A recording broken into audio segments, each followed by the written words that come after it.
முருகப்பெருமான் திருவடிகளை வணங்கி அவன் அருள் பெற்ற பாம்பன் ஸ்ரீமத் குமரகுருதாச சுவாமிகளுடைய திருவடிகளையும் வணங்கி என்னுடைய சிந்தனையை தொடர்கின்றேன். மதிப்பிற்குரிய பாம்பன் அடியார்கள் அனைவருமாக தொடர் சொற்பொழிவு தொய்வில்லாமல் இங்கே அமைய வேண்டும் என்பதாக இந்த ஏற்பாட்டினை செய்திருக்கின்றார்கள். அறிவு வல்லாளர்களும் கலை வல்லாளர்களும் அனுபவசாலிகளும் ஏதாவது ஒரு வகையில் பாம்பன் சுவாமிகளையே இழுத்து வைத்து கேள்வி கேட்கின்ற வகையில் தங்களுடைய ஞானத்தை விரித்து வைத்திருக்கின்றவர்களுமாக இங்கே பல அடியார்கள் இருக்கின்றார்கள். அவர்கள் அனைவருடைய திருவடிகளையும் வணங்கிக் கொள்கின்றேன். இந்த இடத்தில் சொற்பொழிவுகள் தொடர்ந்து பாம்பன் சுவாமிகளை அடிப்படையாக கொண்டு அவர்களுடைய நூல்களை கொண்டு சிறப்பாக அமைந்தது. நானும் ஒரு முறை அங்கே சண்முக கவசத்தையும் இங்கே பஞ்சாமிர்த வண்ணத்தையும் பேசியிருக்கிறேன். அந்த வகையில் அடியவர்கள் என்னையும் இங்கே ஆளாக நிறுத்துமாறு செவ்வேல் பரமன் அடியவரான பாம்பன் சுவாமிகள் பணித்திருக்கிறார். அந்த வகையில் நானும் உங்கள் முன்னே நிற்கிறேன் என்பதாக சொல்லி மதிப்பிற்குரிய இங்கே மௌன சுவாமிகளாக இருக்கின்ற மருத்துவர் தகராலய ரகசியத்தை நீங்கள் முதலிலே ஒரு அறிமுகமாக அமைக்க வேண்டும் என்பதாக கேட்டுக்கொண்டார்கள். நானும் அதற்கு பிறகு வாய்ப்பு ஏற்படுகிற வகையில் அதை வரி வரியாக அல்லது பாடல்களாக அமைக்கலாம் என்பதாக சொன்னேன். அந்த வகையில் இன்றைக்கு நமக்கு தகராலய ரகசியம் என்பதனுடைய ஒரு பொதுவான அறிமுகம் அமைய வேண்டும். அதற்கு பெருமான் திருவருள் செய்வார் என்று நம்புகின்றேன். இன்றைய நாள் தெரிந்தோ தெரியாமலோ தை மாதத்தை அடிப்படையாக கொண்டு அமாவாசை என்கிற ஒரு திதியை கொண்டு விளங்குகின்றது. பொதுவாக ஆகாயத்தை பற்றி பேச வேண்டும் என்று சொன்னால் இருட்டு கண்டிப்பாக தேவை. அந்த அமாவாசை என்கிற அந்த ஒன்றுதான் இருட்டை நமக்கு காட்டுகிற ஒரு நாள். சித்தர்கள் பரம்பரையிலே கூட அமாவாசை சித்தர்கள், பௌர்ணமி சித்தர்கள் என்பதாகிய மரபு உண்டு. அமாவாசை சித்தர்கள் என்பது இருட்டை கடந்த அனுபவத்தை பேசுகிறவர்கள். பௌர்ணமி சித்தர்கள் ஒளியை கடந்த அனுபவத்தை பேசுகிறவர்கள். திருமூலர் சொல்வது போல வெளிக்குள் வெளி போய் விரவியவாறு என்பதாகிய ஒரு அனுபவத்தை இருட்டை அடிப்படையாக கொண்டும் ஒளியை அடிப்படையாக கொண்டும் விரவிய ஒரு அனுபவத்தை பெற்றவர்கள் அந்த பௌர்ணமி அமாவாசை அடிப்படையாக கொண்டு வருகின்ற சித்தர் மரபுகள். இங்கே நமக்கு பாம்பன் சுவாமிகள் வரலாற்றிலே பல விஷயங்களில் சைவ சித்தாந்தம் என்பதை ஒரு தத்துவ விளக்கமாக எப்படி முடித்து வைப்பது என்பதாகிய ஒரு பணியை செய்தவர். அதாவது அனுபவ விளக்கத்தை முடிவு செய்வது ஒரு வகை, தத்துவ விளக்கத்தை முடிவு செய்வது ஒரு வகை. அப்படி பார்த்தால் நம்முடைய சுவாமிகளுக்கு குமர குருதாசர் என்ற பெயர், அதே சமயத்தில் அருணகிரி பெருமானை தலைவராக கொண்ட ஒரு நிலை. அருணகிரிநாதர் பெருமான் எந்த அடிப்படையில் இங்கு வந்து தொண்டு செய்தார் என்று கேட்டால், சேக்கிழார் வரை நாயன்மார்களால் மிக பெரிய அளவிலே இருந்த ஒரு சைவ சமய பக்தி நெறியை ஒரு குறிப்பிட்ட காலத்திற்கு பிறகு முருகப்பெருமானுடைய விஷயமாக அதை அமைத்து கொடுத்த தலைவர் அருணகிரிநாதர். அவரை அடிப்படையாக கொண்டு வந்த குமரகுருதாசர், குமரகுருபரர் காசிக்கு சென்று வந்தவர், திருப்பனந்தாள் காசி மடத்தை நிறுவியவர். அவர் என்ன செய்தார் என்று கேட்டால், கந்தர் கலிவெண்பா என்ற ஒரு நூலை பாடி முருகப்பெருமானோடு சேர்த்துத்தான் சிவபரம்பொருளும் முருகப்பெருமானுமாகிய ஒரு அனுபவம்தான்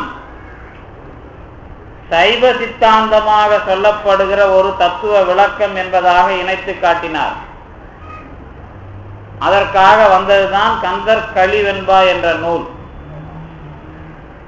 அருணகிரிநாத பெருமான் செயல்படுத்தி முருகப்பெருமானையும் சிவபெருமானையும் ஒரே கோவிலில் வைத்து மற்ற திருமால் முதலிய தெய்வங்களையும் இணைத்து திருப்புகழை செய்தவர். அவர் இயக்கிய அதற்கான உண்மையை தத்துவமாக முதலில் அமைத்து காட்டியவர் குமரகுருபரர், திருநெல்வேலி ஸ்ரீவைகுண்டத்தை சார்ந்தவர். அவருக்கு பிறகு இந்த தத்துவம் வடமொழியிலே இருக்கிற அனைத்து நூல்களையும் இணைத்து அதிலேயும் இந்த உண்மை இருக்கிறது, இதை நாம் அதிலே பார்க்க வேண்டும் என்பதாக முழுமையாக நிறுவி காட்டியவர் நம்முடைய சுவாமிகள், பாம்பன் சுவாமிகள். அதுதான் வரலாறு. ஒரு கேள்வி வந்துவிட்டது என்று சொன்னால், இந்தியாவில் இருக்கிற தத்துவத்தை எடுத்துக்கொண்டு அல்லது உலக தத்துவங்களை எடுத்துக்கொண்டு, உங்களுக்கு தெரியும் இந்த தகராலய ரகசியம் நூல் பதிப்பிலே கூட இந்த வெஸ்லி காலேஜ் லாஜிக் ப்ரொஃபசர், அவர் தத்துவ பேராசிரியர், அளவை பேராசிரியர் சச்சிதானந்தம், அவர் அந்த முன்னுரையில் மிக விரிவாக எழுதியிருப்பார். நீங்கள் பார்த்திருப்பீர்கள் இந்த ரகசிய நூலினுடைய பதிப்புரை. இந்த மேலை நாட்டு தத்துவங்களுக்கெல்லாம் பதில் சொல்லுகிற வகையிலேயும் அந்த விளக்கத்தை அமைக்க வேண்டும். சைவ சித்தாந்தத்தில் இருக்கிறது என்று சொல்லுவது வேறு, அந்த விளக்கத்தை அமைப்பது ஒன்று. அதற்கு பிறகு இந்தியாவிலே இருக்கிற வேத வாக்கியங்கள், உபநிடத வாக்கியங்கள், மற்ற எல்லா ஆகம விஷயங்கள் எல்லாவற்றையும் எடுத்து அதிலே எல்லாம் இதுதான் இருக்கிறது என்பதாக விரிவாக ஒவ்வொரு விஷயமாக எடுத்துக்காட்டி முருகப்பெருமானையும் சிவபெருமானையும் ஒன்றாக காட்டி உயர்ந்த தத்துவத்தை அமைத்த ஒரு முடிவாக ஒரு வேலையை செய்த ஒரு அருளாளர் நம்முடைய பாம்பன் சுவாமிகள். அதனாலதான் அவர் அந்த சைவ சித்தாந்தத்துல பேர் சித்தாந்தம்னா முடிந்த முடிவுன்னு சொல்றீங்க, அதை எந்த மாதிரி நாம் அமைக்க வேண்டும் என்பதாக விரிவாக அடைமொழிகளை விரித்து அதற்கு பதில் சொல்லுகிறார். அத்தியாச்சிரமம் என்பதும் அதனுள்ளேதான் இருக்கிறது, சுத்தாத்துவிதம் என்பதும் அதனுள்ளேதான் இருக்கிறது என்பதாக சைவ சித்தாந்தத்தை விரித்து காட்டியவர். எப்படி இந்த ஓம் என்ற ஒரு மந்திரத்தை எழுதி அந்த மந்திரம்தான் ஆ உ மா என்பதாக விரிந்தது, அதுதான் சி ப ய ந மா என்று விரிந்தது என்று நாம் எழுதுகிறோமே, அதே மாதிரி சைவ சித்தாந்தம் இப்படியெல்லாம் விரிந்திருக்கிறது என்பதாக அதை விரித்து முடித்து காட்டிய பெருமை நம்முடைய சுவாமிகளுக்குத்தான் உண்டு. அந்த வகையில் எழுப்பப்பட்ட பல்வேறு விஷயங்களில் தகர வித்தை என்பது ஒன்று. தகர வித்தை என்பது அவரே எழுதுவார், சாம வேதத்திலே குறிப்பிடப்படுகின்ற பல்வேறு பெரிய வித்தைகள், அதிலே தகர வித்தை என்பது ஒன்று. அந்த தகர வித்தை தான் இடையறவுபடாத ஒரு வித்தை. சாமிகள் பாடல் எழுதியிருக்கிறார், அதை நான் படித்து காட்டுவேன் ஒரு பொதுக்காக. இந்த தகர வித்தையை எப்படி விரிவாக காட்டுவது? இப்ப தகராலய ரகசியம் என்பதாக ஒரு பெயர் வைக்கும் பொழுதே அந்த பெயருக்கு என்ன விளக்கம், அது எங்கே எடுத்து ஆள பெற்றிருக்கிறது, அதனுடைய விரிவு என்ன, அந்த அனுபவம் இங்கே நாம் எப்படி பேசியிருக்கிறோம், முருகப்பெருமானுக்கும் அதற்கும் என்ன சம்பந்தம், இந்த மாதிரி எல்லா வகையிலேயும் அதற்கான விடைகளை விரிவாக சுவாமிகள் நமக்கு தொகுத்து தந்திருக்கிறார் இந்த நூல்ல. இந்த நூலை பொறுத்தவரை எந்த மாதிரி பொருள் கொள்ள வேண்டும் என்பதாக ஒரு உரையையும் சுவாமிகளை அமைத்திருக்கிறார். அந்த உரைக்கும் ஒரு பெயர் வைத்திருக்கிறார், சதானந்த சாகரம். நூலுக்கு பெயர் தகராலய ரகசியம். அது சுவாமிகளே எழுதியிருப்பார் உள்ள. தகராலயம் நாம போட்டது திரிபு, தகர ஆலயம் ஹா போடுவார். அது போடும்போது அதுக்கு பிறகு ஹா என்பது காவாக தெரிந்தது. அந்த மாதிரி அதுல உள்ள விளக்கம் எழுதியிருப்பார். தகராலய ரகசியம் என்பதற்கு தகர ஆலய ரகசியம், இது அந்த 3 சொற்கள் அதுல இருக்கு நமக்கு. இந்த தகராலயம் என்பதை நுண்மையான வெளி, பெருவெளி, நுண்மையான வெளியும் சொல்லுவோம், பெருவெளின்னு சொல்லிடுவோம். சரி, ஏதோ ஒரு விஷயத்தை நாம சொல்றோம், அதுல ஒன்றும் பிரச்சனை இல்லை. இப்போ எங்களை கேட்டால் நாங்களும் திருமந்திரம் தமிழ், இந்த தமிழ் செய்தான் அப்படின்லாம் திருமூலர் சொல்றாருல்ல, என்னையும் தமிழ் செய்ய வைத்தான் என்பதாக திருமூலர் சொல்லுகிற விஷயம், திருமந்திரம் என்று சொல்லுகிற விஷயம், இதுக்கெல்லாம் அப்படி ஒரு பொருள்களை அமைத்திருக்கிறோம். திரு தமிழ், இதுதான் முதல்ல தகரத்தை தமிழில் நமக்கு முதல்ல ஆராய்ச்சிக்கு எடுத்துக்கொண்ட நூல். அவர் தான் தமிழ் மண்டலம் தாவிய ஞானம் அந்த மாதிரிலாம் பேசியவர் திருமூலர். இதை மொழி என்பதாக எடுத்துக்கொள்வதா என்று கேட்டால் அப்படியெல்லாம் இல்லை. இது ஒரு அனுபவம். ஆனால் அது எப்படிப்பட்டது, அதுதான் அத நுண்பொருள் சொல்லுவதா அல்லது பெருவெளின்னு சொல்றதா, நுண்மையை பற்றி பேசுகிறதா அப்படின்னு கேட்டா,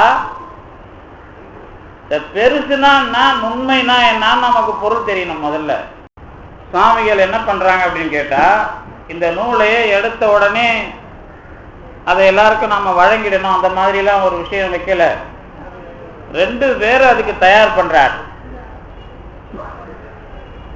ஒரு ஆள் யாருன்னு கேட்டா மனசன். நாமெல்லாம் மனுஷன்னு சொல்லுவோம், இல்லை அது கிடையாது, அவர் சொல்றது மனசன். இன்னொரு ஆள் சதா ஆச்சாரியன். சதா ஆச்சாரியன் மனசனுக்கு சொன்னது தகராலய ரகசியம். சதாச்சாரியன் மனசனுக்கு சொன்னது. இப்படி எழுதணும், நீங்க எழுதனா இது யாருக்கு யார் சொன்னது. இப்போ ஆகமெல்லாம் எடுத்துக்கிட்டீங்கன்னா எது ரொம்ப உயர்ந்த ஆகமம் அப்படின்னு கேட்டா, முருகனுக்கு சிவபெருமான் சொன்னது, அதுதான் உயர்ந்த ஆகமம். எல்லாருக்கும் சொன்னதெல்லாம் பெரிய பெரிய ஆகமம் கிடையாது. எது பெரிய ஆகம்னா கேட்கிறவங்களை வச்சுதான் அது பெரிய ஆகமம், சொல்றவங்களை வச்சு இல்லாது. ஏன்னா முருகன் ஒரு காலத்துல சிவபெருமானுக்கே சொல்லியிருக்கிறார் ஓம் அப்படிங்கிறது என்ன அப்படிங்கிறது. இதுதான் ரகசியங்கிறாங்க. இந்த ரகசியம் ரகசியம்னு சொன்னாலே என்ன, ரகசியம்னா என்ன அப்படின்னு கேட்டா, இப்போ நமக்கு வழக்கத்தில் என்ன ரகசியம்னா என்ன தெரிய போகுது, நம்ம இல்லைங்க ஒரு விஷயத்தை நாம் மறைவாக பேசிட்டு இருக்கிறோம், அதை போய் சொல்லிட்டான், நமக்குள்ளே இருந்த ரகசியம் அது அங்கே போயிருச்சு அப்படின்னு நம்ம வழக்கத்தில் சொல்கிறோம். அதுக்கு பேர் ரகசியம் கிடையாது, அதுக்கு பேர் ஓரம் சொல்றதுன்னு பேர். ஓரம் சொல்லுவது அதுதான் உங்களுக்கு தெரியும். பாதாள மூலி படருமே வெள்ளருக்கு சேருமே அப்படின்னு ஒரு பாட்டு இருக்கு. அதுக்கு அவன் யாரெல்லாம் அடுத்தவனை பத்தி குறை சொல்றானோ அல்லது அவனுக்கு மட்டுமே இருந்த விஷயத்தை வெளியில போய் பிரபலப்படுத்துறானோ அவன் வீட்டுல அப்படியே வேர் படர்ந்து ஈடு இடிஞ்சிடும், அங்க பாதாள மூலி படரும், வேதாளம் பேய் வரும், மூதேவி இருப்பாள், இப்படிலாம் சாபம் கொடுத்து மன்றோரம் சொன்னார் மனை அப்படின்னு ஒரு பாட்டு இருக்கு. இதுக்கு சூழ்ச்சிங்கிறது இன்னொரு பொருள் இருக்கு. சூழ்ச்சினா என்ன அப்படின்னு கேட்டீங்கன்னா, நான் ஒரு வேலை காரணமாக எடுக்கிற ஆராய்ச்சி முடிவுகள், இது எனக்குள்ள நான் என்னுடைய செயல்ல நான் வச்சிருக்கிற விஷயத்தை அடுத்தவன் சொல்றது ஓரம் சொல்லுவது. நான் எடுக்கிற முடிவு சூழ்ச்சி. இப்ப சூழ்ச்சிக்கு என்ன பொருள் ஆயிடுச்சுன்னா, அடுத்தவனை கெடுப்பதற்காக எடுக்கிற செயல்லாம் சூழ்ச்சி ஆயிடுச்சு. ஏன்னா திருக்குறள் போய் பார்த்தீங்கன்னா சூழ்ச்சி என்று சொன்னால் ஆலோசனை, அதை வடமொழி என்பது மந்திர ஆலோசனை, அந்த மாதிரி ஆலோசனைன்னு எழுதுவாங்க. இந்த மாதிரி விஷயமா இல்லாம ரகசியம், ஏன்னா ரகசிய சக்தி தான் நாம பேசுறது. இந்த ரகசிய சக்தியை அனுபவிக்கிறது தான் தகர ஆலயம் இடம். இப்ப நல்ல வேலை நம்ம ஏற்கனவே இருந்த என்னது அது அட்டை போய் இப்போ கொஞ்சம் தகரெல்லாம் சேர்ந்ததுனால நாம தகர ஆலய ரகசியத்தை நாம சிந்திக்கிறதுக்கு பெருமானம். ஏன்னா இப்படி ஒரு ஆள் உரை எழுதியிருக்கிறாரு. அப்படி இந்த பல்லல்லாருடைய பாட்டுக்கெல்லாம் உரை எழுதினாப்ப துரைசாமி பிள்ளை தகர வித்தைங்கிறதுக்கு என்ன பண்ணிட்டாருன்னா, ஒரு காலத்துல சிதம்பரத்தை சுத்தி தகரம் இருந்தது, அதை வச்சு கூட தகர வித்தை எழுதியிருப்பாங்க போலக்குதுன்னு ஒரு 4 வரி எழுதியிருக்கிறார். போய் பார்த்தீங்கன்னா தெரியும். அது என்னன்னு கேட்டீங்கன்னா, அது வரலாற்று விஷயமா சொல்றது. அது அதுக்கப்புறம் தானே அது தங்கம் வேயப்படுகிறது.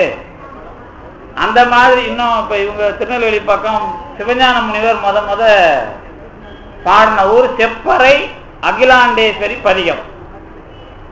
அந்த ஊருக்கு இப்ப போயிட்டு வந்தார். செப்பறை அப்படின்னு சொன்னாலே எல்லா விஷயங்களையும் பாதுகாப்பதற்காக அவர்கள் பயன்படுத்திய நடராஜரை முதல்ல அங்க வச்சிருந்த இடம் செப்பறை. இப்ப தாமிரமா செப்பா தங்கமா எல்லாமே கேட்டா எல்லாமே ஒரு உரை. நான் இப்ப திருவாசக சிந்தனைகள் நம்ம ஆசா ஞான சம்பந்தம் நூல் வந்திருக்கு. இப்ப வானதியில வந்தது, இப்போ கவிதா பதிப்பகத்துல வந்திருக்கு. அதுக்கு ஒரு அணிந்துரை கேட்டாங்க. அந்த அணிந்துரைக்கு நான் ஒன்று எழுதி கொடுத்துட்டேன். எழுதி கொடுத்துட்டு நூலியல் உரைன்னு பேர் எழுதி கொடுத்துட்டு போயிட்டேன். இலங்கைக்கு போகும்போது பார்த்தா அந்த சின்ன ராவுக்கு பதிலாக வல்லின எழுத்து இருக்குது, அதுல நூலியல் உரைன்னு போட்டான். சரி என்ன அப்படின்னு கேட்டா, ஒன்றும் அதுல தப்பு இல்லை, அந்த நூலுக்கு உரை போல இருக்கிற உரை.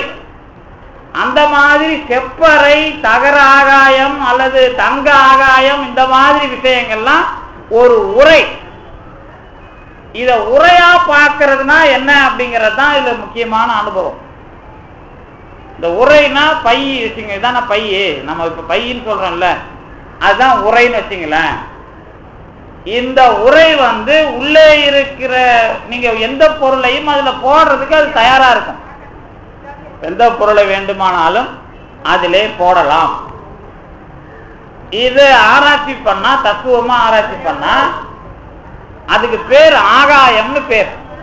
எதுக்கு?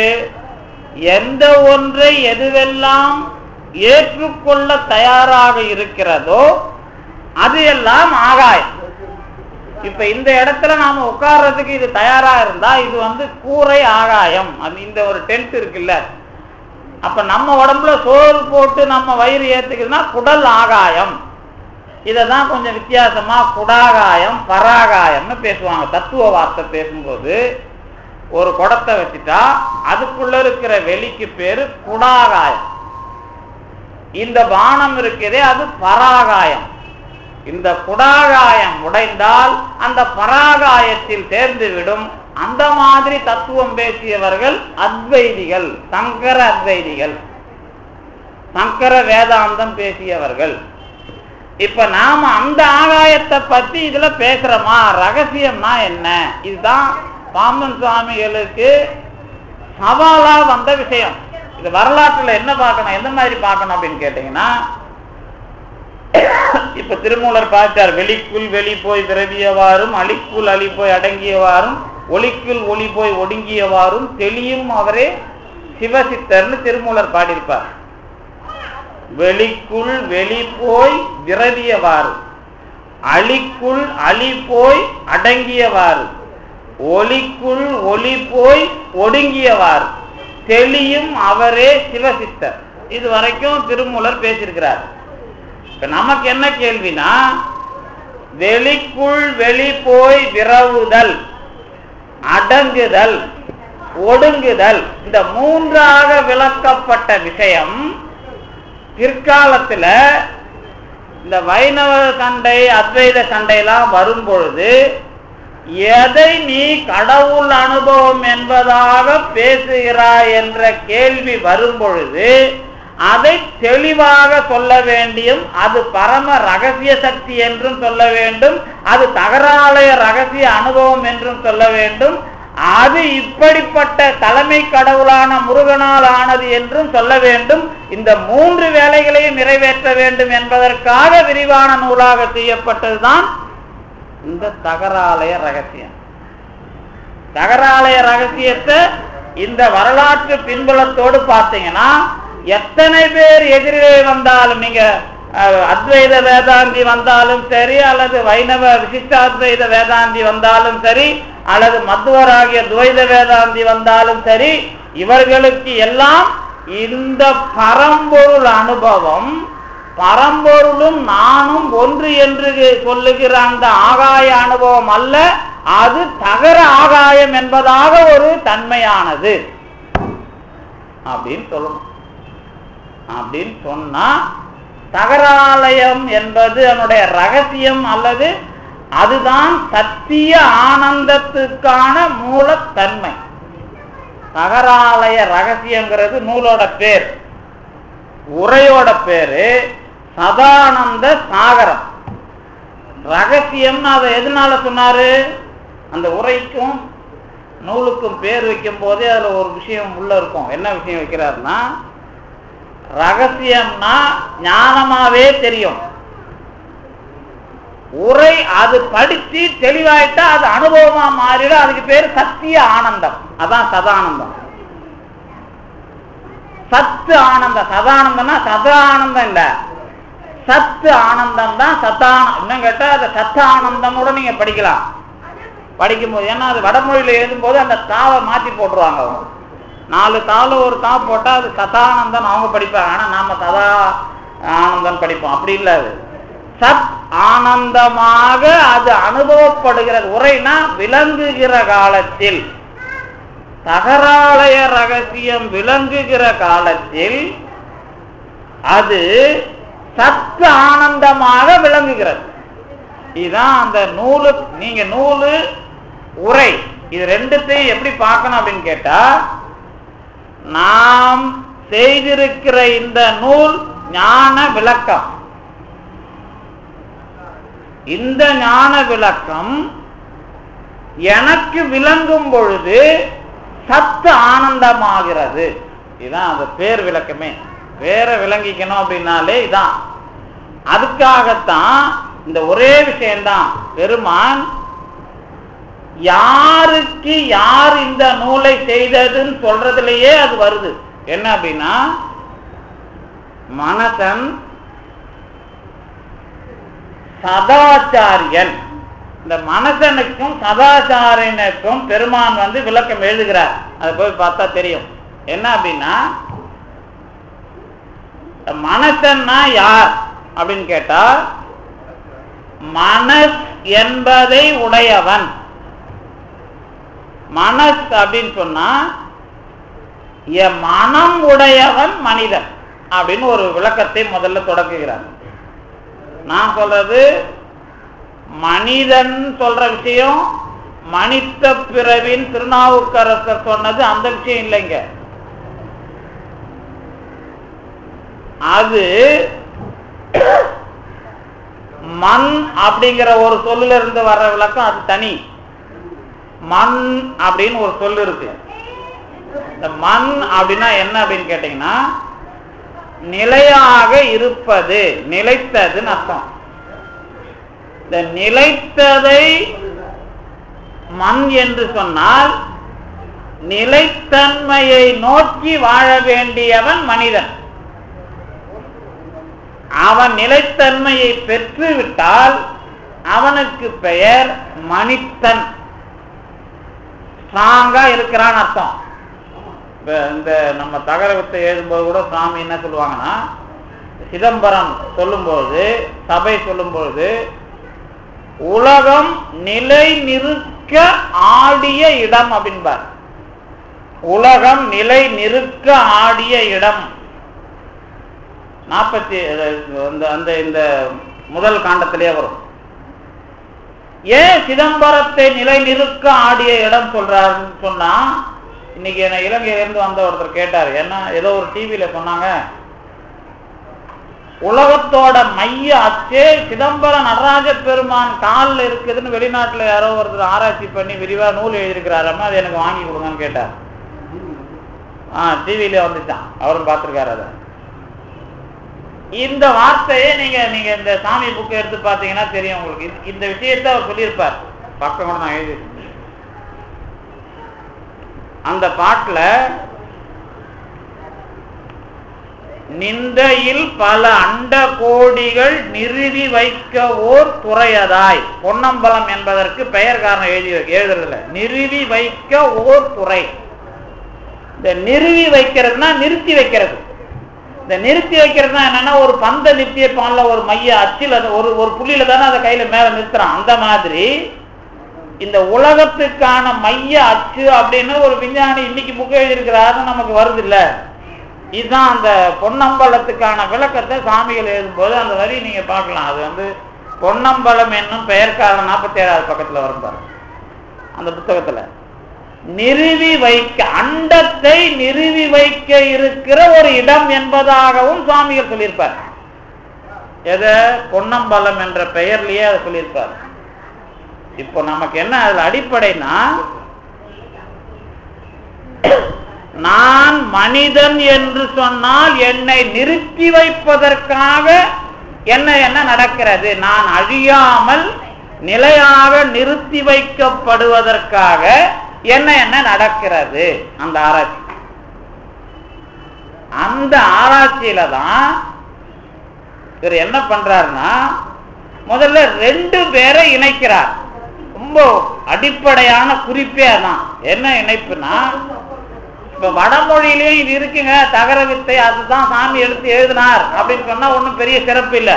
ஆனா அதை எடுத்து எழுதுறார். சாமவேதத்துல இதை சொல்றான், ஆனா அதுக்கு இப்படிதான் விளக்கம் அப்படின்னு சொல்ல வர்றார். ஆனா அவர் எதை சொன்னார் எதை சொல்லல அப்படிங்கறதான் அதுல முக்கியம். சாமிகள் எடுக்கிற விஷயத்தை பாத்தீங்கன்னா, முதல்லயே எடுக்கும்போது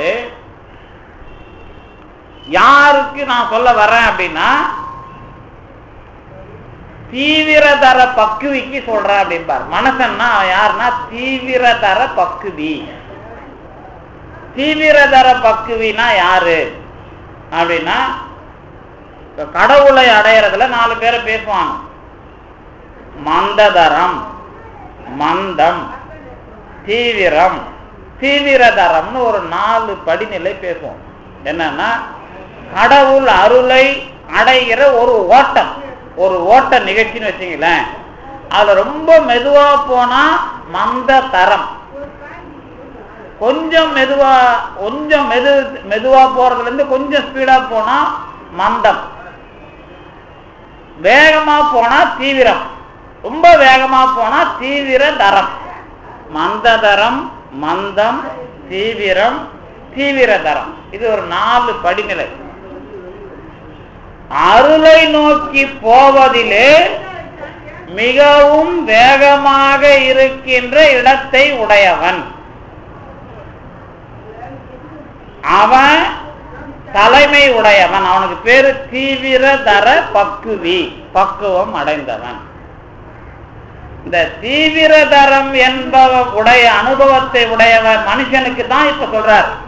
நான் நடுவில் நமக்கு பழக்க தோஷம் மனுஷன் மனுஷன் வருது. மனுஷன் சொல்லக்கூடாது, சாமிகள் வார்த்தைப்படி மனசன்னு சொல்லணும். இந்த நூலை பொறுத்து பேசும்போது மனசன், இந்த நூல் பாட்டில் எழுதுவார், மனசனுக்கு தான் சொல்றது. மனசன், மனசன்னா மனத்தை அடிப்படையாக கொண்டு வருகிறவன். சரிதானே? இந்த மனசன் யார்னா, இந்த மனசனுக்கு பேரு தீவிரதர பக்குவம் உடையவன். அருளை அனுபவிப்பதற்கு இருக்கிற தடைகளை எல்லாம் எடுத்து விட்டால் எனக்கு வேகமான ஓட்டம் இருக்கிறதுன்னு அர்த்தம். இப்ப தடை இல்லாத நிலையை உடைய ஒரு மனசன், அவனுக்கு யார் உபதேசிக்கிறதுனா சதாச்சாரியன் உபதேசிக்கிறான். இப்ப என்ன பண்றாரு அப்படின்னு கேட்டீங்கன்னா, அந்த தீவிரதர பக்குவியை என்ன மாதிரி சாமி சொல்றாருன்னு கேட்டா, நார் சிறந்துல மனசன். நார் சிறந்துல மனசன் முதல் பாட்டே அதான். நூல் வரலாறு தொடங்கும் பொழுது சீர் சிறந்துல இமய ஓங்கலின் தென்புற தமிழ்நாட்டில், இது வேற சாமி தமிழ்நாடுன்னு அழகா போடுறார். அதுக்கெல்லாம் என்ன காரணம்னா, இந்த தகராலய ரகசியத்துல அனுபவத்தை தெளிவாக சொல்லுவதற்கு யாருக்கு தகுதி இருக்கிறது என்று சொன்னால் இவர்களுக்கு தகுதி இருக்கிறதுங்கிற ஒரு சின்ன குறிப்பு அது இருக்கு. இதை பார்த்துதான் இந்த நூலுக்கு சாது பழனி சங்கவேலு சுவாமிகள் பதிப்பு எழுதும்போது ரவீந்திரநாத்தோடைய மேற்கோளை காமிச்சு எழுதுறார். ரவீந்திரநாத் என்ன சொல்றாருன்னா, தென்னாட்டிலே இருக்கிற அன்பும் வடமொழியிலே இருக்கிற ஞானமும் சேர்ந்து இந்து சமயமாக இருக்கிறதுன்னு அவர் சொல்றாருங்கிறத எடுத்து எழுதுவார். ஏன் எடுத்து எழுதினார்னா, அதான் அங்க இருக்கிற விஷயம். வேதத்திலே இருக்கிறது தகரவித்தை என்று சொன்னாலும் அது அனுபவமாக வருகிறது என்று சொன்னால் இப்படித்தான் வருகிறது என்று நீங்கள் புரிந்து கொள்ள வேண்டும். அந்த குறிப்பு அதுல இருக்கு. அதுதான் இப்ப படிக்கிறோம் பாருங்க. தமிழ்நாட்டில் உய் நார் சிறந்து உல மனசன் என்பவன், தமிழ்நாட்டிலே நல்ல அனுபவத்தை பெற்ற, நார்னா அன்பு, அது சாமிகளே எழுதுறாங்க. நான் சொல்ல வேண்டிய விளக்கம் இல்லை. நார் என்று சொன்னால் அன்பு சிறந்தவன். அதுக்குதான் இன்னும் விளக்கம் எழுத போறார். இப்போ நார் சிறந்துள்ள மனசன் என்பவன் ஞான வாழ்வுருவான் கலை கீர் சிறந்துள்ள அறிஞன் என்னும் ஓர் கேடியில் தீர்த்தனை கண்டு. இந்த கேடு இல்லாத தீர்த்தம் தான் சதாச்சாரியன். இந்த சதாச்சாரியனுடைய தன்மை தான் என்ன அப்படின்னா, கலை கீர் சிறந்து உள்ள அறிஞன் என்னும் ஓர் கேடியில் தீர்த்தன். இந்த ரெண்டு பேரை புரிஞ்சிக்கினாலே உங்களுக்கு தகராலய ரகசியத்துக்கு ஏன் அந்த பேரை எடுக்கிறார் அப்படிங்கிறதே புரிஞ்சிடும். கலை கீர் சிறந்து உல அறிஞன் என்னும் ஓர் கேடில் தீர்த்தன். இப்ப யார இங்க எதிராளியா வைக்கிறார் அப்படின்னு கேட்டீங்கன்னா, அறிஞன் அவர் தான் சொல்றார். இப்போ யாருக்கு சொல்றார் அப்படின்னா, மனசனுக்கு சொல்றார். இது எப்படி எடுக்கிறார் அப்படின்னு கேட்டீங்கன்னா, எப்படி வேதங்களை உரைத்தவன் சிவன் என்று சொல்லுகிறார்களோ அவர் முருகப்பெருமானுக்கு சொல்லுகிற தன்மை போல வேத தன்மைகள் எல்லாம் அறிவு என்று சொன்னால், மனசன் என்கிற அனுபவசாலிக்காக சொல்லுகிற விஷயம் இது என்பதாகிய ஒரு குறிப்பு அதிலே இருக்கிறது. ஏன்னா முருகன்னா உங்களுக்கு தெரியும் யாருன்ட்டு. உடனே நம்ம தமிழ்நாட்டில் உய் மனசன் அப்படிங்கிறதுக்கு ஓஹோ முருகனை இங்க கொஞ்சம் குறிப்பா வைக்கிறாரோ அப்படிங்கிறது அந்த உள்ளே போகும்பொழுது அனுபவமாக தெரியும். இப்ப இன்னும் அதுக்கு அடுத்தது சாமி சொல்ற விஷயத்தை வச்சுக்கிட்டா உங்களுக்கு புரிஞ்சிடும். அவர் என்ன சொல்றார் அப்படின்னா, பக்தி வலையில் படுவோன் காண்க, என்று திருவாசகமும், அன்பின் உள்ளாகி அமரும் அரும்பொருள் அன்பின் உள்ளார்க்கே அணை துணையாமே என்ற திருமந்திரமும் கூறுகின்றன. ஒரு எடுத்துக்காட்டு சொல்றார். எதுக்குன்னா, நார் சிறந்துள்ள மனுஷனுக்கு சொல்றது இது. நார் சிறந்துள்ளனா அன்பு சிறந்த மனுஷன். அன்பு சிறந்த மனுஷன்னா என்ன அப்படின்னா, அன்புக்கு எது விளக்கம் அப்படின்னு கேட்டீங்கன்னா, பக்தி வலையில் படுவோன் காண்க என்று திருவாசகம் சொன்னதும், திருமூலர் அன்பின் உள்ளாகி அமரும் அரும்பொருள் என்று சொன்னதும் அப்படின்னு ஒரு விளக்கம் அமைக்கிறார். யாருக்கு? மனுஷனுக்கு. அடுத்தது குருநாதருக்கு ஒரு விளக்கம் சொல்றார்.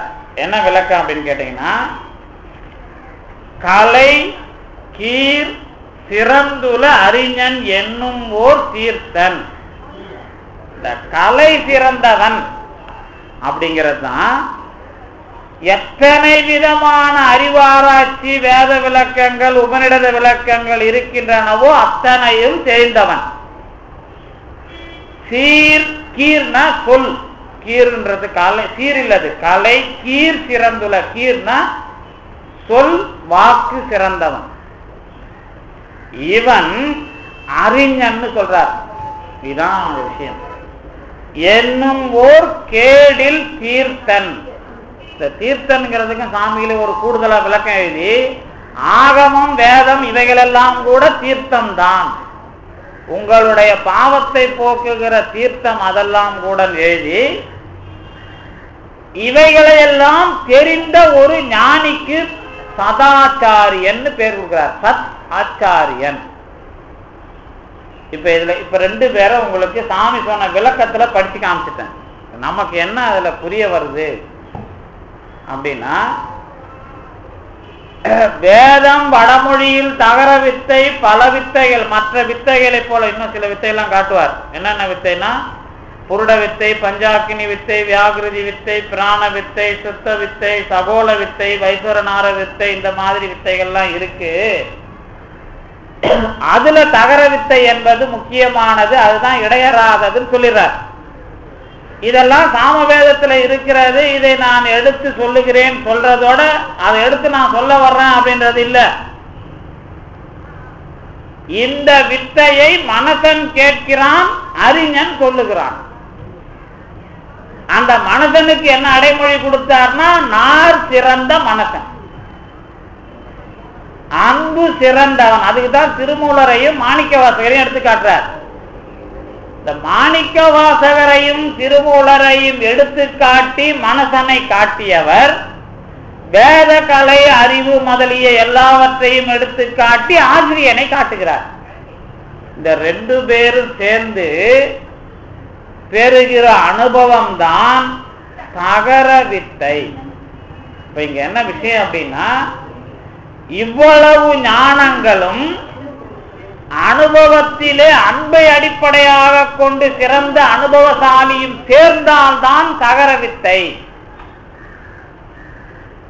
இந்த தகர வித்தைனா நாம அது என்ன நுண்பொருள்ங்கிறத அப்புறம் படிக்க போறோம், அது இல்ல விஷயம். இங்க தகர வித்தையில வர்ற விஷயம் வேற. தகர வித்தைக்கு யார் தயாராகிறாங்க அப்படிங்கறதுதான் முதல் விஷயம்.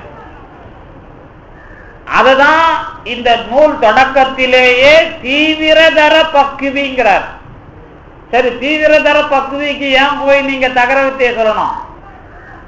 அவன் தான் பக்குவம் அடைஞ்சிட்டாங்க.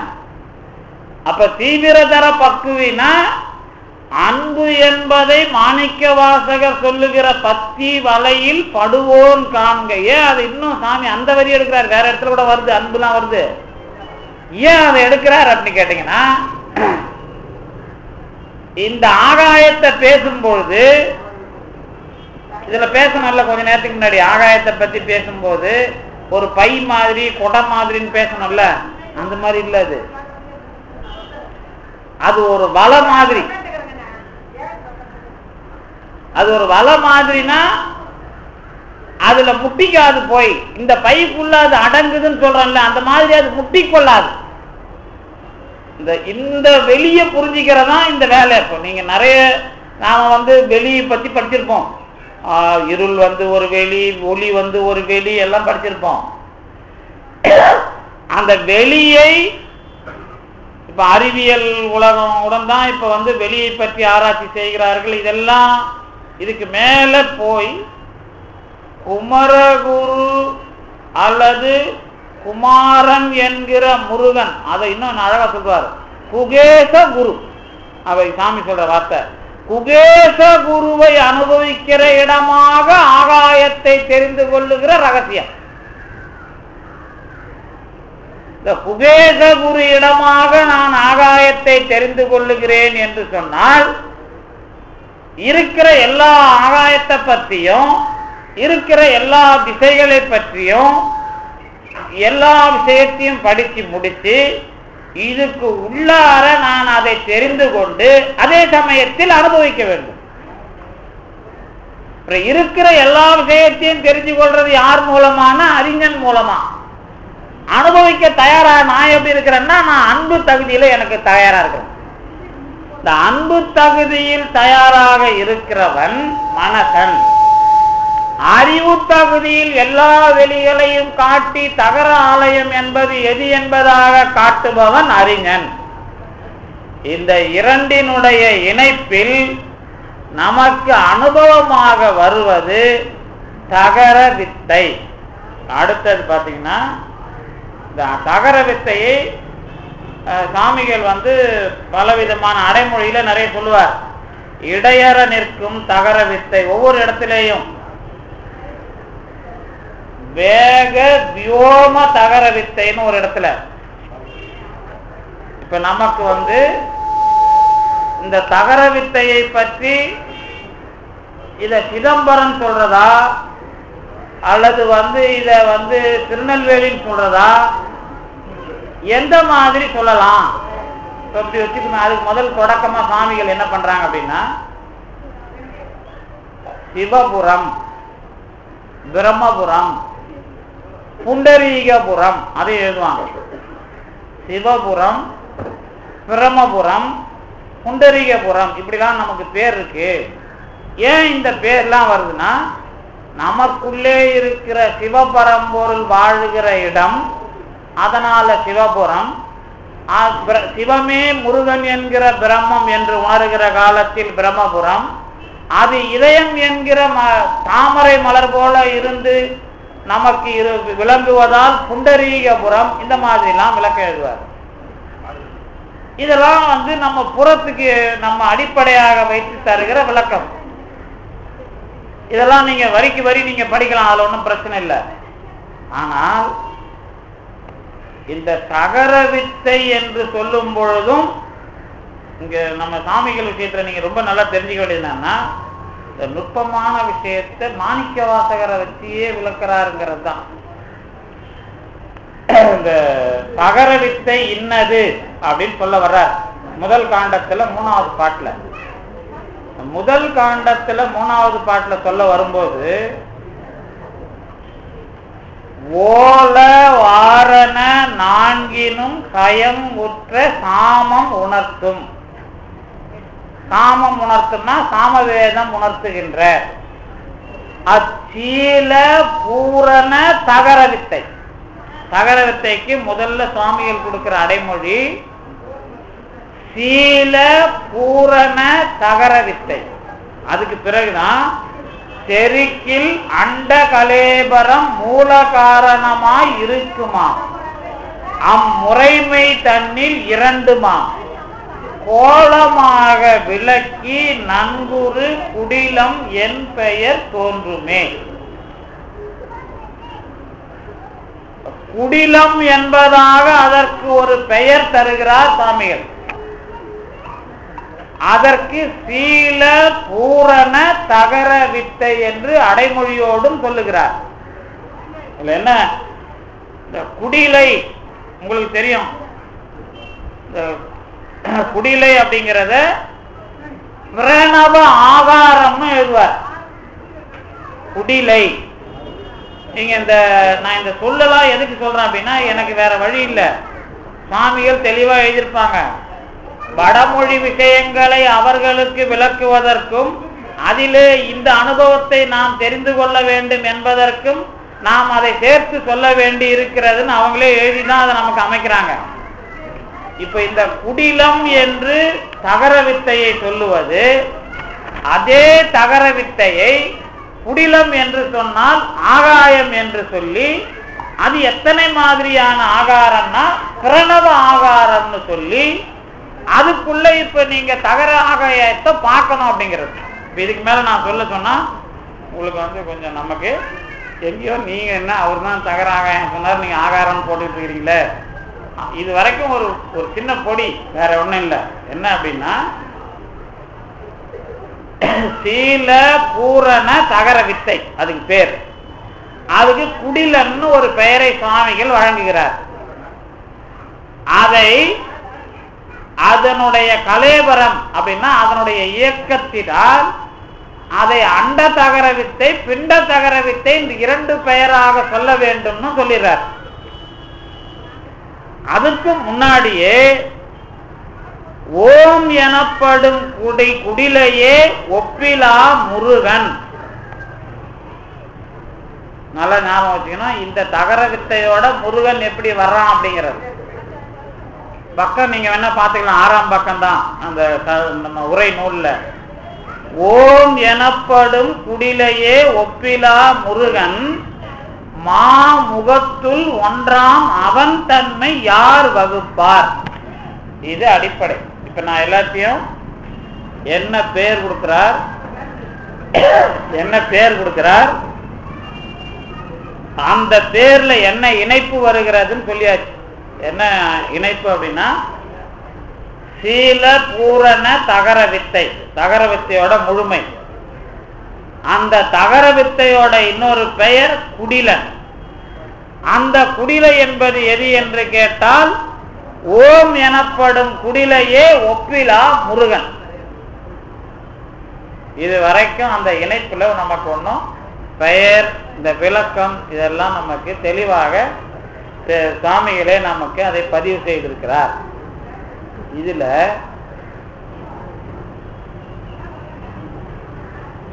அன்பையும் அறிவையும் இணைக்கிற அனுபவம் தான் தகர வித்தை என்பதாக ஒரு மாணவனையும் ஆசிரியனையும் இணைக்கிறாரே. அது எப்படி என்று கேட்டால் அந்த அடிப்படையில் தான் தகர வித்தையை அடைமொழிகளால் விளக்கினார் என்ற விஷயத்திலேயே தெரிந்து கொள்ளலாம். சீலம், சீலம்னா தெரியும் உங்களுக்கு. சீலம்னா குளிர்ச்சி, குளிர்ச்சி அல்லது அன்பு அல்லது ஒழுக்கம், இதெல்லாம் அதுலயே வர்றதுதான். யார் ஒருவன் மனசனாக அன்பு ஒழுக்கம் இந்த மாதிரியான விஷயங்களில் முழுமையை பெறுகிறானோ அதுவும் பூரணம் என்பதாகிய முழுமையும் கொண்ட ஒன்று தகர வித்தை. சீல பூரண தகர வித்தை. இதான் முதல்ல அவர் அறிமுகப்படுத்துற இடம் தகர வித்தைக்கு. சீல பூரண தகர வித்தை அனுபவமாக வரும் பொழுது இரண்டு தன்மைகளில் விளக்கப்படுகிறது. அண்ட தகர வித்தை, பிண்ட தகர வித்தை. இதுக்கு அடிப்படையாக நீங்கள் வைத்துக் கொள்ள வேண்டும் என்று சொன்னால் மாணிக்கவாசக பெருமானுடைய ஒரு வரியை தெரிந்து கொண்டால் புரிந்து கொள்ளலாம். அவர் சொல்றது வேதங்கள் உரையில சிவபரம்பொருளை தேடி இளைத்தலின். என்ன வரி தெரியுதுல்ல? வேதங்கள் சிவபரம்பொருளை தேடி இளைத்தலின் ஓலமிட்டன என்றதாம் இக்கருத்தே பற்றி வேதங்கள் ஐயா என ஓங்கி ஆழ்ந்து அகன்ற நுண்ணியனே என திருவாசகம் தெரிக்கின்றதென்றோ ஐயாவென ஐயனே என்று துதிக்க. இது ஒரு குறிப்பு கொடுக்கிறார் சுவாமி. திருவாசகத்தை வச்சுட்டு தான் அந்த குறிப்பு கொடுக்கிறார். எதுக்கு இதை சொல்றேன்னா வேதங்கள் ஐயா என ஓங்கி ஆழ்ந்து அகன்ற நுண்ணியர். ஏன்னா நாம சொன்னல, இப்ப நுண்பொருள் நுண்வெளியா பெருவெளியா அகண்ட வெளியான்னு ஒண்ணு நாம சொல்றது இல்ல. அந்த வரியை பார்த்தீங்கன்னா தெரியும். ஓங்கி ஆழ்ந்து அகன்ற நுண்ணியன். இந்த நாளை சேர்க்கிறார் மாணிக்கவாசகர். அதுதான் சாமிகள் எடுத்துட்டார். வேதங்கள் ஐயா என ஓங்கி இழைத்து விட்டன. ஆனால் இறைவன் எப்படிப்பட்டவன் என்று கேட்டால் ஓங்கி ஆழ்ந்து அகன்ற நுண்ணியன். இது சொன்னா நீங்க தகர ஆலயம்னு பேர். அதுதான் அந்த வார்த்தையை அங்க எடுக்கிறார். அது எந்த பாட்டுக்கு எடுக்கிறாருன்னா 3வது பாட்டு. அந்த தகர வித்தைங்கிற சொல்ல அறிமுகப்படுத்துறாருல, சீல பூரண தகர வித்தை. அந்த பாட்டுக்கு எதிர உரையிலேயே அதை வைக்கிறார். யார? மாணிக்கவாசகர். எதுக்கு நான் இதெல்லாம் சொல்றேன்னா, நாம பெருமான் ஏதோ சைவத்திலிருந்து விலகி தனியா வடமொழியிலிருந்து எடுத்து சைவத்தை நிறுவறாருங்கிறதுக்கு இல்லாது, வடமொழிக்காரங்கிட்டேயும் வேதங்களுக்கும் எங்களுடைய அனுபவத்திற்கும் உயர்ந்த அனுபவம் இப்படி என்பதாகிய வேலையை மிக விரிவாக செய்வதனால அந்த விஷயம் வருது. மிக விரிவாக செய்ய வேண்டிய வேலை பாம்பன் சாமிகளுக்கு. ஏன்னா அன்னைக்கு நடந்த வல்வழக்கு அப்படி 18ஆம் நூற்றாண்டு, சாதாரண நூற்றாண்டு இல்லைங்க. அப்ப என்ன நடக்கும்னு கேட்டீங்கன்னா, இந்த வைணவ சண்டை தான் அப்ப அதிகம். கொஞ்சம் அத்வைத சண்டை ஒரு மாதிரி நடந்துட்டு இருந்தது. இதை ஏன் நான் சொல்றேன் அப்படின்னா, சாமியல் காலத்திலே இருந்தவர் சோமசுந்தர நாயகர்னு ஒருத்தர். அவர் வைணவர்களை அசிங்கமாலாம் திட்டி கோர்ட்ல எல்லாம் தண்டனை பெனால்டி கட்டியிருக்கார். இப்போவும் நீங்க 18ஆம் நூற்றாண்டு நூல்கள், பழைய நூல்கள் கிடைச்சதுன்னா பாத்தீங்கன்னா, ஆரியனுக்கு இந்து எழுதியது, இந்துக்கு ஆரிய எழுதியது, கண்டனம் இந்த மாதிரி நூல்கள் தான் கிடைக்கும். இவங்க நாம் பெருசா நீ பெருசா புராண விஷயங்களையும் இந்த வாக்கிய வேத வாக்கியங்களுக்கு அதை எல்லாத்தையும் வச்சுக்கிட்டு எழுதுறதே வேலையா இருப்பாங்க. இந்த மறுப்பு தெரிவிக்கிறது ஒரு பக்கம். ஆனா சாமிகளுக்கு முருகப்பெருமானுடைய அனுபவம் வந்ததுனால நீங்க இந்த மறுப்புலாம் வேணாம்பா, அதெல்லாம் இழுத்து வச்சு நாம அவனுக்கும் இந்த அனுபவத்தை தர வேண்டிய கடமை நமக்கு உண்டு அப்படிங்கறதான் இவங்க செஞ்ச வேலை. அதுலதான் தமிழ்நாட்டில் உய் நார் மனசன்னு சொன்னார். தமிழ்நாட்டில் அனுபவத்தை பெற்றுக் கொண்டிருக்கிற நாருடைய மனசன் அப்படிங்கிறார், அன்பு உடைய மனசன். ஏன்னா நீங்க தகுதி என்னன்னா தீவிரதர பக்குவிக்கு தகுதி மனசன், அன்பு உள்ள மனசன். ஆச்சாரியனுக்கு இலக்கணம்னா உலகத்துல நம்ம பரவாயில்ல எல்லாம் தெரிஞ்சவன் தான் ஆச்சாரியன். எனக்கு தெரியும் தத்துவவாதிக்கு என்னைக்கும் அனுபவம் கிடைக்காது. ஏன்னா அதையே பிடிச்சிட்டு தொங்கிட்டு இருப்பான். இதுவா அதுவான். தத்துவவாதிகளுக்கு எல்லாம் சீக்கிரம் அனுபவம் கிடைக்காது. ஏன்னா அவங்க ஒண்ணுத்துல நின்றுடுவாங்க. அப்படி இல்லைன்னா அவங்க தத்துவவாதி கிடையாது. இல்ல, அவங்க நின்றுட்டாங்கன்னா மூலம் மட்டும் அறிவு மட்டும் வேலை செஞ்சுட்டே இருக்கும். இதுக்கு அதை சொல்லலாமா, அதுக்கு இதை சொல்லலாமா. அதான் தாமிர சபையோட வேலை. குற்றால சபை சித்திர சபை. அந்த சித்திர சபைனா எழுத்து. உலகத்துல இருக்கிற எல்லா எழுத்துல என்னென்னலாம் இருக்கோ அதெல்லாம் அவனுக்கு தெரியும். எழுத்து சித்திர சபை. இது தெரிஞ்சிட்டா அவர் எப்படி தயாராயிடுவார்னு கேட்டீங்கன்னா தாமிரமா தயாராயிடுவார். அது அடிச்சா டங்கு டங்குன்னு நீங்க எதை கேட்டாலும் அது இலகாது. பதில திருப்பி திருப்பி சொல்லிட்டு இருக்கோம். நீ ஒண்ணு சொன்னா அது ஒண்ணு திருப்பி சொல்லும். அதான் அன்னைக்கு நடந்த வேலை. என்னைக்கு சாமிகள் வாழ்ந்த காலத்துல நீ பெரியாளா நான் பெரியாளான்னு எல்லா தத்துவவாதிகளும் முட்டி கொண்டார்கள்.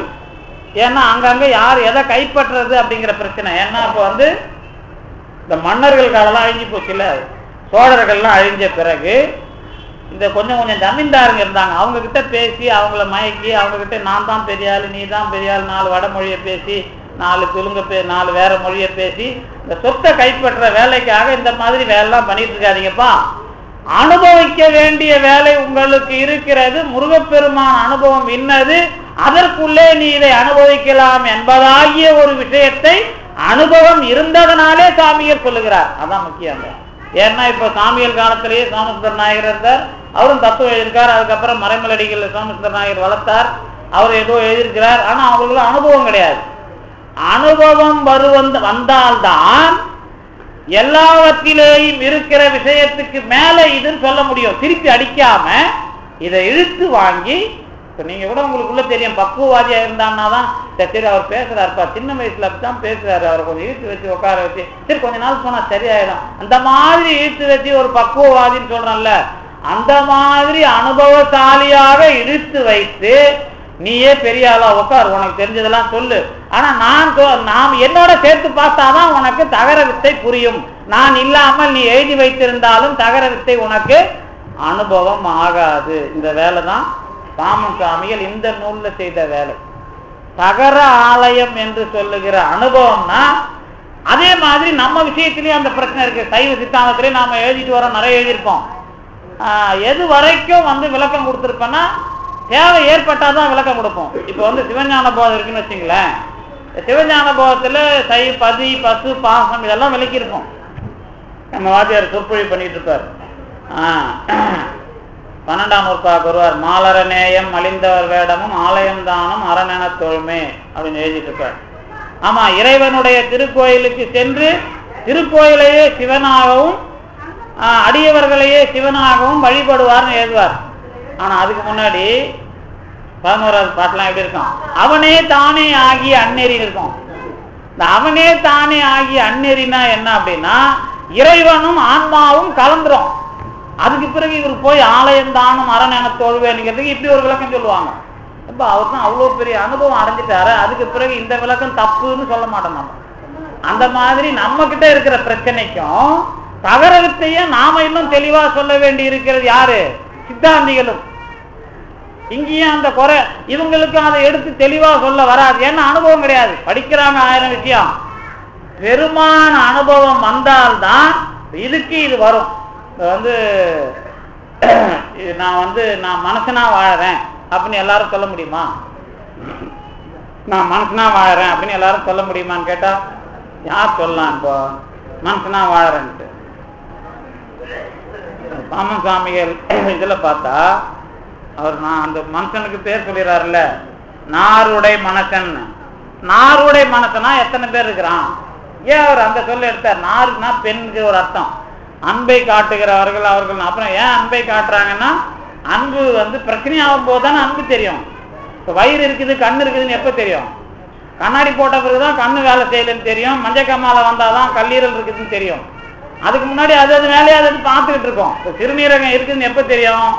சிறுநீர் பிரச்சனை வரும்போது தான் ஓஹோ சிறுநீரகம் ஒன்று இருக்குது போலகுது, இதயம் ஒன்று இருக்குது போல, இந்த மாதிரி வேலைலாம் அது எப்போ பிரச்சனை வருதோ அப்போதான் அது இருக்குதுன்னு தெரியுது நமக்கு.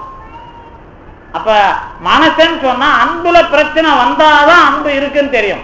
அப்படி எத்தனை பேருக்கு அன்புல பிரச்சனை வந்ததுன்னு தெரிஞ்சாதான் ஓஹோ அன்புன்னு ஒண்ணு இருக்கிறா போல இருக்குது அப்படின்னு. அப்ப மனுஷனா எத்தனை பேர் இருக்கிறான்?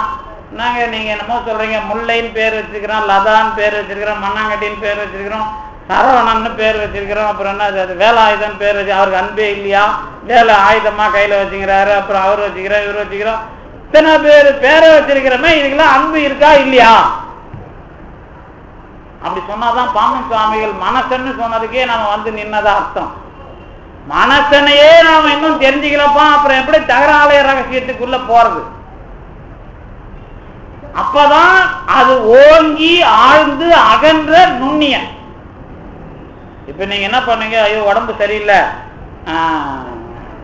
அரிசி எடுத்து மிக்சியில உடச்சி கொஞ்சம் கஞ்சி காய்ச்சி கொடுங்கன்னு சொல்றீங்கன்னு வச்சுங்களேன், அதுக்கு பேர் என்ன? அது அரிசியை உடைச்சா எங்க ஊர்ல என்ன பேருன்னா நொய்யின்னு பேர் சொல்லுவாங்க. நொய் தானே அது, அரிசி. அந்த மாதிரி இல்ல, நுண்மை அப்படின்னா என்னன்னா ஒரு பெரிய அரிசியை சின்ன அரிசியா ஆக்கணும். எப்படி ஆக்குறது? உடைச்சா அதுக்கு பேர் நொய். பெரிய அரிசியை சின்ன அரிசியா அழுத்தி அழுத்தி ஆக்கணும், கையால் அழுத்தி அழுத்தி ஆக்கிறது இல்ல. அது ஒரே அரிசிய, அது பேர் தான் நுண்ணியன்னு பேர். நுண்ணியன்னா இதான் உதாரணம். நுண்ணியன்னா சின்னது இல்ல, ஒரு பெரிய அரிசியை கையில கொடுத்து அது சின்ன அரிசியை ஆக்குப்பா அப்படின்னு சொல்லி நீங்க ஆக்கி கொடுத்தீங்கன்னா நுண்மை தெரியுதுன்னு அர்த்தம். அப்படி இல்லைன்னா அது நுண்மைன்னு சொல்லக்கூடாது. நுண்மை என்று சொன்னால் பெரிய ஒன்றை சிறியதாக ஆக்குவது, உடைப்பது அல்ல, சிதைப்பது அல்ல.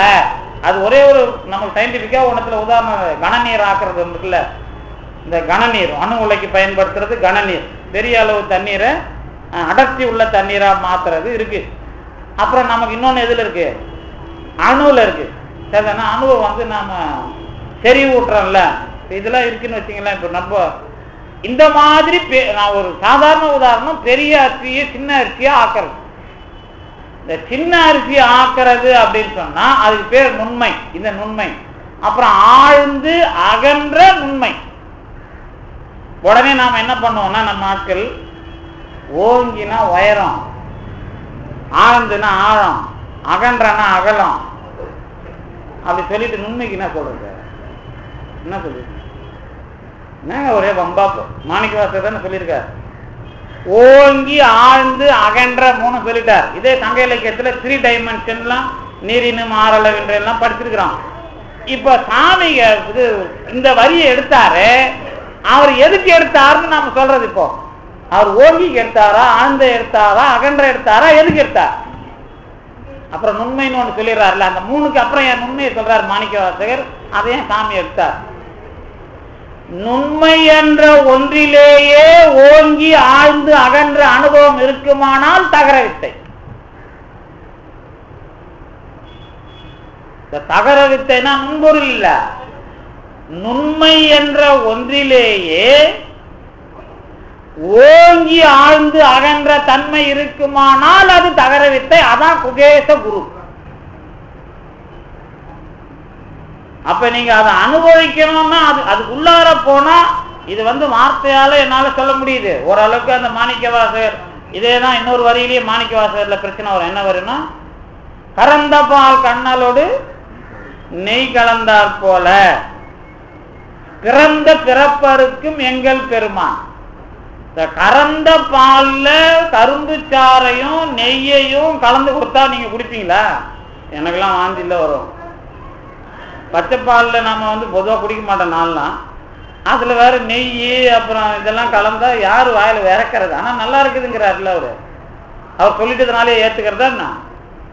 அப்புறம் எப்படி குடிச்சு பார்த்தீங்களா? திருவாசகம் இவ்வளோ நாள் படிச்சிருக்கிறீங்களா? யாராவது குடிச்சு ட்ரை பண்ணிருக்கணுமா இல்லையா? நாங்கள் ஒன்றும் தேனையும் நெய்யையும் சம அளவுலையா கடந்து குடிக்க சொன்னோம். தேனையும் நெய்யையும் சம அளவில் கலந்து குடிச்சிங்கன்னா இறந்துருவாங்க. தேன் நெய் இரண்டையும் சம அளவில் கலந்து குடித்தால் அது வந்து விஷமா மாறிடும். ஆனா அதை குடிக்க சொல்லல. மாணிக்கவாசகர் சொன்னது கறந்த பால் கண்ணலோடு நெய் கலந்தார். அது என்னன்னா, ஒரு அனுபவத்துக்குள்ள கறந்த பால், அந்த பாலுக்கு உள்ளேயே நெய்யை தேன் சுவையில் அனுபவித்தால் எப்படியோ அப்படி. கறந்த பாலுக்குள்ளேயே கரும்பு சுவையும் தேன் சுவையும் நெய்த்தன்மையுமாகிய நுண்மையும். அதுதான் அனுபவம். அதான் சதானந்தம், சத்து ஆனந்தம். இந்த சத்து ஆனந்தம் என்று சொன்னால் அந்த உண்மை ஆனந்தம். அந்த உண்மை ஆனந்தம்னா இதை கலந்தா அது உண்மை ஆனந்தம் இல்ல, அது அண்டாவா மாறிடும். வந்து நீங்க எசன்ஸா குடிங்கன்னு தானே சொல்லுவோம். எசன்ஸா குடிக்கிறத விட்டுட்டு, ஏங்க அவருக்கு எனக்கு ஒண்ணும் வேணாங்க, நான் பால்லாம் குடிக்க மாட்டேன், நல்லா 1 லிட்டர் பால் ஒரு 100 மில்லியா காய்ச்சி அதை கொஞ்சம் பாதாம் பருப்பை போட்டு காய்ச்சி கொடுங்கன்னா அது என்ன குடிக்க மாட்டேன்னு அர்த்தம். அது அந்த மாதிரி ஒரு நுண்மை. அது நீங்க அதிகமா தேன்ல போய் தேன் நெய் கரும்பு சாறு பால் இதெல்லாம் கலந்தீங்கன்னா அது அண்டாவாதியில நான் எப்படி குடிக்கிறது? பாலுக்குள்ளே, கறந்த பாலுக்கு உள்ளேயே வருகிற ஒரு செறிவான ஒரு விஷயம் நெய். அதுவும் கறந்த பால் தன்மையும் கரும்பு சுவையும் தேன் தன்மையும் இருக்குமானால் அதுக்கு பேரு ஆனந்த அனுபவம் பேர். இதை நீங்க தனித்தனியா பார்த்து சொல்லக்கூடாது. இப்போ இது அதுக்காக போய் சுண்ட காய்ச்சவும் கூடாது. இது உங்களுக்கு சேர்த்து பார்க்கவே தெரியாது. இப்ப நாம சுவைக்கிறோம்ல, நல்லா சாப்பிட்டீங்களான்னு கேட்பேன். என்ன சாப்பிட்டீங்க மதியம் கேட்டா என்ன சொல்லுவீங்க? என்ன சொல்லுவீங்க சாப்பிட்டேன்னு கேட்டா? ஏதோ சாப்பிட்டாங்க. என்ன இன்னைக்கு அம்மா வீட்டில் கத்திரிக்காய் சாம்பார் தான் போட்டாங்க, இல்லை மாங்காய் சாம்பார் போட்டாங்கன்னா, மாங்காயை சாப்பிட்டாலும் சரி கத்திரிக்காயை சாப்பிட்டாலும் சரி, மாங்காயை சாப்பிட்டீங்களா கத்திரிக்காயை சாப்பிட்டீங்களா, சாம்பார்ல மாங்காய் சுவை உங்களுக்கு பிடிச்சதா கத்திரிக்காய் சுவை பிடிச்சதா, எந்த சுவை பிடிச்சதுன்னு கேட்டா என்ன சொல்லுவாங்க? எந்த சுவை பிடிக்கும்? சுவைனாலே நமக்கு புளிப்பு மட்டும்தான் தெரியும். ஏன்னா அந்த வாசனையில தான் நிறைய பேர் குழம்பு களைவாங்க. இந்த சைவர்கள் அசைவர்களா இருந்து சைவருக்கு வந்தவங்க எல்லாம் கேட்டா ஏதோ ஒண்ணு நாக்குல தட்டுதுன்னா அந்த புளிப்பு தான் அவங்கள தட்டிக்கிட்டு இருக்கோம், மீன் தட்டாது. அப்ப சுவையில விஞ்சிய சுவை உடையது புளிப்புனா அப்புறம் கசப்பு சுவைக்கும் புளிப்பு சுவைக்கும் எங்க லேயர் வைக்கிறோம்? நாக்குல தானே லேயர் வைக்கிறோம். நாக்கில லேயர் வச்சோமா சுவையிலேயே பெருமான் லேயர் வச்சாரா? ஏன்னா ஆறு சுவையும் அருந்தியிடும் ஒருவர். 6 நாக்கு கிடையாது. ஆனா காதுல பார்த்தா ஒண்ணுதான் நடக்குது, நாக்குல மட்டும் 6 நடக்குது. 6 விஷயத்தையும் நான் சுவைக்கிறேன் என்று சொன்னால் இந்த 6ஐயும் வேறுபடுத்தி பார்க்கறேன்ல, இதான் நீங்க சொல்ற சுவை. ஆனா 6ஐயும் ஒன்னாக்கி சொன்னாதான் சுவைன்னு நான் சொல்லுவேன். அப்படித்தானே சொல்லணும். 6ஐயும் வேற வேற சொன்னா அது வேற சுவை, கசப்பு சுவை புளிப்பு சுவை. ஆனா சுவையை நீங்க சொல்லலன்னு அர்த்தம். புரியுதா நான் சொல்றது? தகராகாயனா இதான்.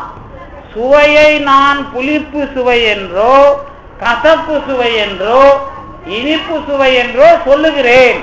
சரி, இப்படி வச்சுக்குமே. இப்ப எல்லாரையும் கூட்டிட்டு நம்ம Adyar A to B Z போயிட்டு அங்க போயிட்டு எல்லாருக்கும் ஒரு ஸ்வீட்டை வாங்கி கொடுத்துட்டு தனித்தனியா வாங்கி கொடுத்துட்டு உன் சுவையை சொல்லு உன் சுவையை சொல்லுன்னா ஒரே சுவையா சொல்லுவீங்க? ஆனா ஒன்னா தான் சொல்லுவீங்க, இனிப்புன்னு சொல்லுவீங்க. சொல்ல தெரியாது, ஆனா வேற வேற சுவை தானே. இனிப்பிலேயே இத்தனை சுவை சொல்றோம்ல, இப்ப 6 சுவையை தாண்டி சுவை என்பதாகிய அனுபவம் உண்டா?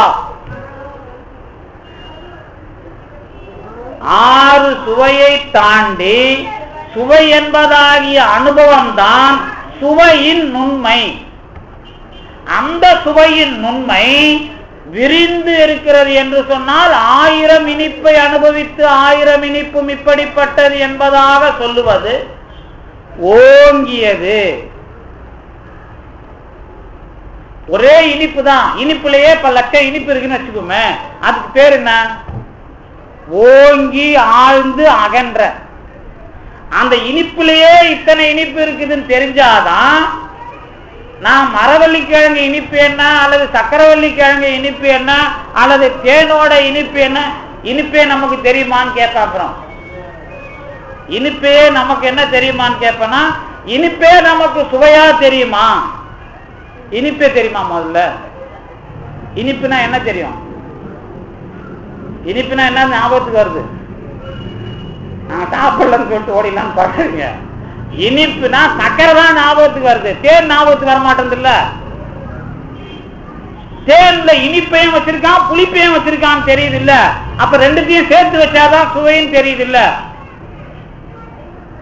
சுவைய பாக்குறோமா தேன்ல, இனிப்ப பாக்குறோமா? சுவையதான் பாக்குறோம், அதுவே இப்பதானே தெரியுது. அப்ப தேன்ல புளிப்பையும் இனிப்பையும் சேர்த்து வச்சு பார்த்த மாதிரி கசப்பு அப்புறம் துவர்ப்பு எல்லாத்தையும் சேர்த்து வச்சு எதுல பாக்குறோம்? இப்படி பார்த்தா அதுக்கு பேரு முதல்ல நீங்க ஒன்ன பாக்குறீங்கன்னு அர்த்தம். அந்த மாதிரி பார்க்கறதுக்கு பேர் தான் நுண்மையாக பார்ப்பது. இந்த நுண்மையாக பார்ப்பது விரியும் பொழுது அதுவே ஓங்கி அகன்று ஆழ்ந்து வருமானால் அதுதான் ஆகாயம், தகர ஆகாயம். மத்த ஆகாயம் இல்லை. அது தகர ஆகாயம் சொன்னா நான் இப்ப சொல்லிடுவேன் உங்களுக்கு. எப்படி சொல்லிடுவோம்னா, இப்ப நீங்க அப்படி இப்போ என்ன பண்ணுவோம், நாங்க இந்த கணக்கு வாத்தியார் பையனுக்கு பாடம் நடத்தும் போது ஒரு கோடு போட்டாருன்னா என்ன கேட்பாரு? இது என்னடான்னு கேட்டா என்ன சொல்லுவீங்க? என்ன சொல்லுவீங்க? பல்வேறு புள்ளிகளின் இயக்கம்னு சொல்லணும். ஆமா, இப்ப நாம இப்ப சைவ சித்தாந்தம் படிக்கிறவங்களை டமால்னு ஒரு அடி அடிச்சுட்டு இப்ப உனக்கு என்ன அறிவு வேலை செஞ்சுன்னு கேட்டா என்ன சொல்லணும்? பலாருன்னு ஒரு அறை விட்டுட்டு என்ன அறிவு வேலை செஞ்சுன்னா என்ன சொல்லணும்? அவரு ஓடி ஒரு அறை விட்டுட்டு உனக்கு என்ன அறிவு வந்ததுன்னு கேட்டா என்ன சொல்லுவீங்க?